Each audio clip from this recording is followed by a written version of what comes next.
Bonjour tout le monde, j'espère que vous allez fort bien. Aujourd'hui on va parler de STAPS. Je reviens vers vous pour faire le tag 10 questions sûres et donc nous allons parler des STAPS. STAPS, qu'est-ce que ça signifie? C'est sciences et techniques des activités physiques. Donc peut-être que tu en as déjà entendu parler ou alors peut-être pas du tout.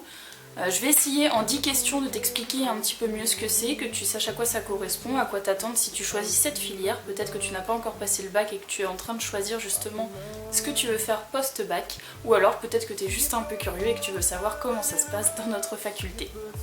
Évidemment, moi je vais essayer de répondre à ces 10 questions à ma façon, selon l'expérience que j'ai vécue. Je suis en deuxième année de STAPS, alors n'hésitez pas à mettre aussi vos commentaires si vous êtes dans cette faculté, si vous avez un autre avis sur les questions que je vais passer en revue. Faut-il être bon en sport? Alors oui, par définition, STAPS c'est vraiment une faculté de sport, donc il faut être assez polyvalent et être bon un petit peu partout.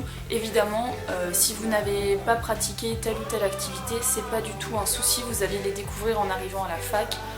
Le but ce sera de s'adapter au maximum et le plus rapidement possible pour essayer d'avoir des bonnes notes. Sachez que les barèmes sont souvent assez élevés parce que la faculté veut que vous soyez très bon partout, mais voilà quoi, personne ne peut être excellent dans tous les domaines. Donc ne vous inquiétez pas, il y aura vraiment beaucoup de monde dans le même cas que vous. Deuxième question, le nombre d'heures de cours par semaine, qu'est-ce que cela représente? Alors on n'a pas énormément de cours, enfin d'heures de cours en STAPS, donc de cours à la fac. Il y a des cours magistraux et des TD, souvent comme toutes les facultés. Ça représente une vingtaine d'heures par semaine, franchement c'est le maximum, enfin ouais, c'est environ quoi, mais il peut y avoir plus, il peut y avoir moins. Faut savoir que les heures de cours sont généralement pas super bien réparties dans la journée, c'est-à-dire que vous pouvez avoir cours très tôt le matin et très tard le soir et rien entre les deux. Ça arrive, faut s'organiser, mais bon, ça pose pas trop de soucis. Je veux dire, souvent on entend dire que voilà, les STAPsiens, je sais pas comment vous appelez ça, sont des glandeurs parce qu'ils ont pas beaucoup d'heures de cours.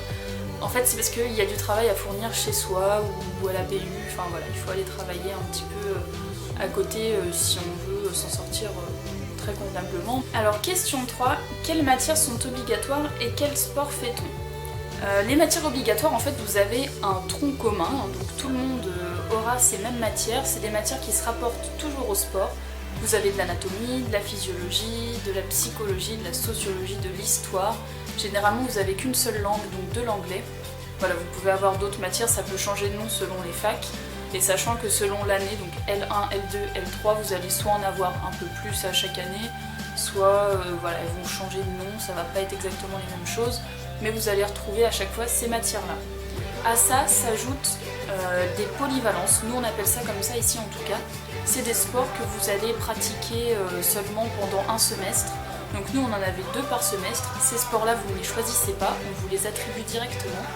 Il faut savoir que vous allez retrouver des sports très classiques comme le football, le judo, le rugby, le volleyball, le handball, le badminton, le tennis, enfin des choses comme ça, de la gymnastique, du fitness, de la danse, du kayak, du surf. Vous allez également choisir une option, c'est ce que vous allez choisir dès l'entrée en STAPS. Donc l'option c'est votre spécialité, il y a plusieurs sports proposés dont ceux que je vous ai énumérés juste avant. Essayez de choisir quelque chose dans lequel vous êtes bon, puisque ça représente votre spécialité, donc par définition il vaut mieux pratiquer en club à l'extérieur, faire des compétitions, etc. Y a-t-il des prérequis à avoir et quel bac passer pour faire STAPS? Alors des prérequis, non franchement pas du tout, enfin évidemment oui il faut avoir le bac, donc alors déjà je vais répondre tout de suite à la deuxième partie de la question. N'importe quel bac peut avoir accès à STAPS, franchement il y en a beaucoup qui disent qu'il faut faire S pour être vraiment plus à l'aise parce qu'il y a beaucoup de matières scientifiques telles que l'anatomie, la physiologie. Honnêtement ceux qui sont vraiment motivés, qui viennent de bac, je sais pas, STMG, ES, L, encore d'autres, il n'y a aucun souci. Vous êtes motivés, vous allez y arriver, il n'y a aucun problème. Après des prérequis à avoir, moi je pense qu'il faut tout d'abord avoir une super bonne organisation puisque c'est la fac, donc techniquement vous n'êtes pas obligé d'aller en cours. Mais à côté de ça, si vous n'allez pas en cours, il va falloir hiérarchiser un petit peu votre travail, savoir quoi bosser, quand. Vous n'avez plus de devoirs à faire, c'est plus du tout comme au lycée ou au collège, donc là il faut se débrouiller pour ne pas être en retard sur le travail, pas être trop en avance non plus, ça sert à rien, mais voilà. Prioriser les travaux à rendre, etc. Deuxième chose, je pense qu'il faut savoir travailler en groupe parce que vous allez être amené très souvent à former des groupes de travail voilà, pour rendre des dossiers à plusieurs. Donc bon, ça peut être 2-3 ou voire des plus gros groupes jusqu'à 6-7. Donc n'hésitez pas à vous former un petit cercle d'amis que vous allez garder. Vous savez, voilà, vous avez confiance en telle ou telle personne. Vous savez que votre groupe de travail fonctionne bien, donc pourquoi pas le garder pour toutes les autres matières. Ça peut être une idée. Question 5. Comment se déroule la vie étudiante ?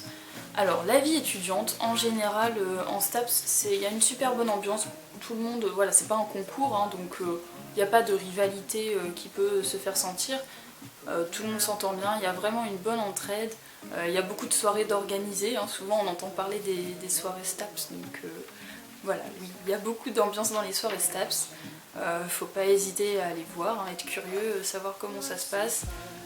Je sais qu'à Orléans, la plupart des étudiants viennent de Tours, hein, majoritairement, enfin ils viennent d'ailleurs, donc ils sont beaucoup en chambre étudiante ou voilà, en résidence. Donc il y a toujours voilà, des amitiés qui se créent, des liens qui se créent.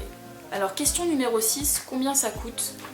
Évidemment c'est une faculté, donc tout le monde y a accès, il n'y a pas besoin de payer. Vous avez des frais d'inscription, ça c'est normal, hein, c'est le dossier que vous formez, etc. Donc je pense que c'est autour de 300-400 € au maximum. Sachant que si vous êtes boursier, c'est pris en charge, hein, c'est totalement remboursé. Sinon, évidemment, comme c'est une faculté où on fait du sport, on a besoin de matériel. C'est pas comme les autres facs, physique, chimie, maths, où là, il y a juste besoin des stylos, de la blouse à la limite, papier, crayon, enfin voilà. Donc là, vous allez avoir besoin un petit peu de matériel, évidemment des tenues de sport, hein, plusieurs pour pouvoir changer toute la semaine, ça c'est évident. Par contre, selon les activités que vous pratiquez, il y aura peut-être quelques investissements à faire, comme par exemple l'escalade, il faudra des chaussons d'escalade. Qu'est-ce que vous pouvez avoir? Par exemple pour de l'athlétisme, donc des chaussures spécialement faites pour cela, ou même du football, hein, des crampons. Voilà, enfin c'est des petites choses comme ça.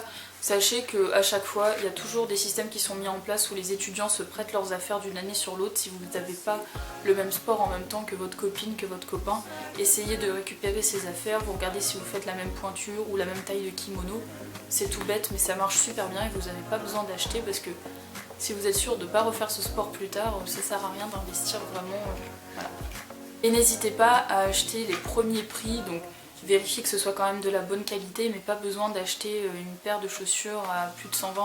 Enfin voilà, ça sert à rien dans un premier temps. Si vous voulez découvrir seulement l'activité, pas besoin d'investir énormément. Question numéro 7, mon expérience. Pourquoi avoir choisi cette filière? Alors oui, en STAPS, généralement, il y a 4 filières différentes. C'est possible qu'il n'y en ait que 3, des fois, enfin, ils n'ont pas forcément toutes les filières dans chaque STAPS français. Donc les 4 que je connais en tout cas, ça va être management. Donc là c'est tout ce qui est créé de l'événementiel sportif. On va avoir éducation motricité, ça c'est pour ceux qui veulent devenir prof de PS, voilà, dans les collèges et les lycées.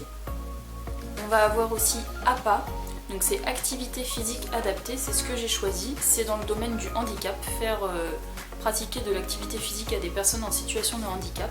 Et enfin, entraînement, donc là c'est pour devenir coach sportif. Donc que vous choisissez telle ou telle filière, peu importe, vous aurez toujours un socle commun, un tronc commun, comme je vous ai dit, avec les matières que je vous ai énumérées juste avant. Et donc vient se rajouter à ça quelques matières, hein, unités d'enseignement, des UE, spécifiques à ce que vous aurez choisi. Pour bien choisir, n'hésitez pas à demander à d'autres étudiants qui sont dans cette filière-là de vous renseigner, savoir en quoi ça consiste, qu'est-ce que vous pouvez faire derrière. Donc on en vient à la question 8 qui est quel métier exercer par la suite. Donc je vais vous faire en fonction des filières que j'ai énumérées. Donc pour management, alors là je m'y connais pas trop bien, mais vraiment tout ce qui est événementiel sportif, hein, vous êtes amené voilà, à manager des événements. Ça peut aller de la petite compétition départementale jusqu'au JO, donc je vous laisse imaginer tout ce qu'il y a comme taf à faire autour de ça. C'est vraiment énorme. Sachez que pour cette filière, il y a un petit peu plus d'anglais, il me semble, puisque c'est important quand même de savoir bien parler l'anglais pour pouvoir se déplacer à l'international si besoin. Pour la filière éducation motricité, Donc évidemment, comme je vous l'ai dit, c'est devenir enseignant, sachant qu'il y en a qui prennent cette filière pour aller jusqu'au concours de professeur des écoles. C'est tout à fait possible, il y en a beaucoup qui font ça. Ça prépare extrêmement bien, donc si vous voulez devenir professeur des écoles, ça peut être une bonne technique. Ensuite, APA, donc ce que j'ai choisi, en fait ça débouche sur un enseignant en activité physique adaptée, donc vous allez pouvoir travailler dans tout type d'instituts pour ces personnes, donc c'est des instituts spécialisés, des foyers, des hôpitaux, en public ou privé. Vous allez côtoyer des personnes en situation de handicap moteur ou intellectuel, ou les deux. Donc après, c'est à la fois à vous de choisir et puis évidemment de trouver ce que vous pouvez. C'est un secteur qui est vraiment en développement, donc il y a de la place, il n'y a pas de souci. C'est très enrichissant, c'est assez dur parfois. Pareil, si vous voulez une vidéo un petit peu là-dessus, n'hésitez pas à me le dire en dessous, je pourrais vous faire la vidéo. Et pour la filière entraînement, donc c'est un coach, par exemple dans une salle de sport, hein, un coach sportif. Voilà, vous allez avoir des notions de nutrition, des notions d'entraînement, tout ce que c'est VO2 max, etc. Question numéro 9. Comment réussir en STAPS? Alors, je pense qu'il n'y a pas vraiment de secret, c'est un peu à chacun de se trouver. Alors je pense que quand on entre en STAPS, il faut aimer ça tout simplement, parce que plus on aime ce qu'on fait, plus on va être investi et mieux ça va fonctionner, ça se déroulera vraiment bien. Faut pas être le petit feignant qui va tout le temps faire la grasse mat, parce qu'il y a des fois vous allez voir, vous allez vous lever assez tôt pour aller peut-être courir dehors, voilà, pour faire du foot ou je sais quoi. Donc voilà, faut pas être trop feignant, toujours motivé, avoir le sourire. Voilà, c'est ce qui ressort un petit peu des étudiants de la fac. Faut pas être trop timide, franchement, faire STAPS, ça peut vous aider à vous décoincer un petit peu. Faut savoir que vous allez passer des épreuves écrites et des épreuves orales, ça c'est évident. Et après, il n'y a pas vraiment de secret, hein. Comme je vous l'ai dit, tout se joue un petit peu sur l'organisation. Et 10e question, question numéro 10. Être blessé, qu'est-ce que cela change? Alors, la blessure, c'est un petit peu la hantise de tout étudiant STAPS. Parce qu'une fois qu'on est blessé, on peut parfois pas pratiquer du tout de sport pendant un certain temps, voire très longtemps. Donc évidemment, c'est avec une dispense de sport que vous allez pouvoir justifier votre absence dans les matières. D'ailleurs, parfois vous êtes obligé d'assister aux cours, hein, même si vous ne pratiquez pas. À la limite, vaut mieux, parce que pour les épreuves théoriques, ça peut vous servir quand même d'avoir les notions que les autres ont vues. Et voilà. Par contre, voilà, quand vous êtes blessé, c'est un petit peu problématique, parce que vous allez devoir demander le 0 en pratique. Hein. Vous avez une note pratique et une note théorique.